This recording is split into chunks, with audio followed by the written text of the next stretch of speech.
Hey, this is Queen Glitterati, and I'm here with my special guest, Dragonfly. What's going on? Hey, how are you, Queen? I'm doing good. I'm doing good. Just taking it, one day at a time. Yes. One step at a time. Yes. But how are you? I'm blessed, man. I'm blessed. Super excited to be here. So happy that I'm having this exchange of energy with you. Right. Like, I'm ready to get into it. How long we know each other? Oh my God. Since like 2020. We're coming up on 5 years, Queen. 5 years. Time flies. It does. It does. Time flies. I believe I had you in my 2021 show, I believe. Yes, you did. I still remember that dress you had me in. I'm like, that it sat so perfectly on my frame. I was like, yeah, she's blessed. She knows what she's doing. Okay, so some things I already know, Yeah. but you guys don't. But we're here to keep it real and get a little bit of her business. Yeah, just love it. Just love it. And just help to inspire you all. Mm-hmm. Learning how to focus on you, number one, because you are important. Absolutely. Learning how to, how would I say, just believing in yourself, like really believing in yourself, and how to keep pushing forward, whether that's your business or even a breakup. Because I want to speak about, just a little bit about my situation. Because I don't want to be here just focus on getting your business. I want to keep it real with you guys when it comes to Queen as well, because nobody's perfect. Everybody goes through something. Amen. And I've definitely been through a lot of shit. Okay. So yeah, Dragonfly. Yes. Where did you get that name from? Let's start there. Oh man, that name found me, man. It's beautiful name. I appreciate that. Thank you. It's very, very spiritual for me. Mm-hmm. I actually had this dragonfly that would come to my home years ago. I was in a tricky season at that time. And faithfully every single summer, a blue sapphire dragonfly, huge, beautiful, glittery, would always come and park in my backyard, and I'd always see it. And so years later, I was given an opportunity in my dance artistry to name myself, or name the alter ego, rather. Now, when you say years ago, what do you... Oh, God. Over a decade. And when they said, okay, so what's your alter ego name? It just popped in my head. Like I already knew that was my name. Mm-hmm. And so the rest is history. I put it on my arm, and yeah, that's my artistry name, Dragonfly. Okay. Yeah. Now, if you guys may know who she is, because I'm quite sure you've seen it on my page. And I'm quite sure, some of you follow her as well. But Dragonfly does a lot.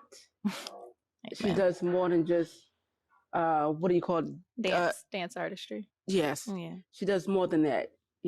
She has her own business. She works a 9 to 5.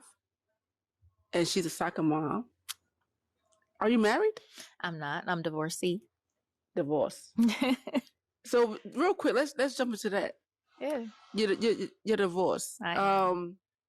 I'm actually going through divorce. Mm-hmm. And it's taken so far 3 years to get my divorce. Mm-hmm. I mean, I've actually tried to get a divorce 4 years ago, however. Yeah, we'll get to that later. So when it comes to your divorce, why did you guys break up in the first place? Absolutely. The divorce, I believe, was an organic process. It was, for me, I'm a Scorpio, so I got married very, very young, and I was in love. We were in love. It was everything that, when you're of that age in your mind, you want it to be. And then you go through life together and realize that, marriage for this union and this connection may not be the best thing, especially when children are involved. So it evolved into a healthy decision to save and ensure that the family could survive. And I said, look, I love you, but we finna BFF. He said, yep, we finna BFF this. And it took time to get there. It doesn't, it may not always happen for everyone, and it doesn't happen overnight. But the divorce, I think, saved the family unit more than anything else. And it also is something that, I think a lot of individuals have to have a silent conversation with themselves to determine what's best for them and not be in denial. Yeah. So it takes time. There's so many layers, as you know, to get there. But it reached a point where it was time to make a big change. And for that circumstance, it was a divorce. See, now my issue was I've seen the red flags early on.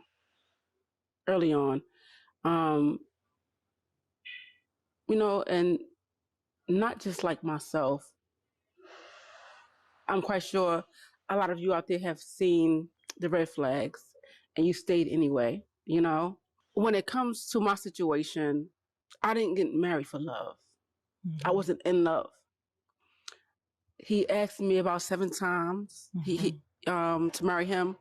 And we had so many issues to where I was just like, no, like he has already put his hands on me. I mean, he's like balled his fist up and punched in my face. But I didn't leave. I stayed. And then I wound up getting pregnant.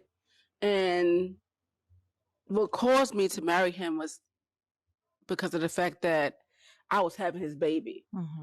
So we got married September, I believe, 6th or 9th. September 9th or September 6th. And we had him September 28th.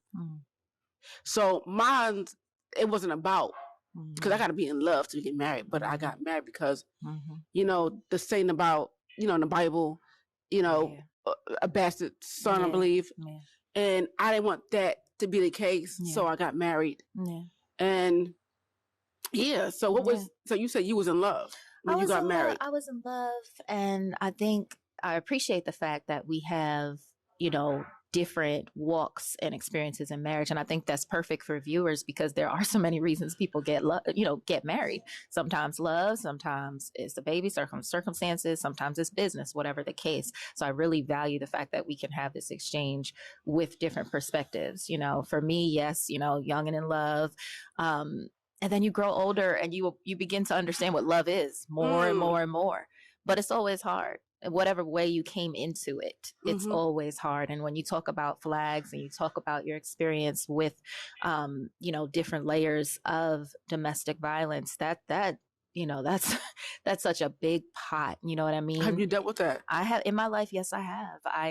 At a young age, growing up in New York City, being very New York in the house, New York, baby, up north. What part? I'm from Queens. Queens too? Okay. Yes, where queens are born, like coming to America. There's other queens everywhere. Y'all don't get at me because I said that. Being from where we're from, it's not unknown what violence is, and having environments that are very high risk, growing up in humble backgrounds, being in the city, urban city, violence is a part of life. You know what I mean? And so when you think about people trying to identify red flags, we first have to ask the question, do we know what a red flag is? I'm glad you said that. Hold up. I'm so happy you said it because you know what? I think that's not everyone, but I think that's some of our problem. Because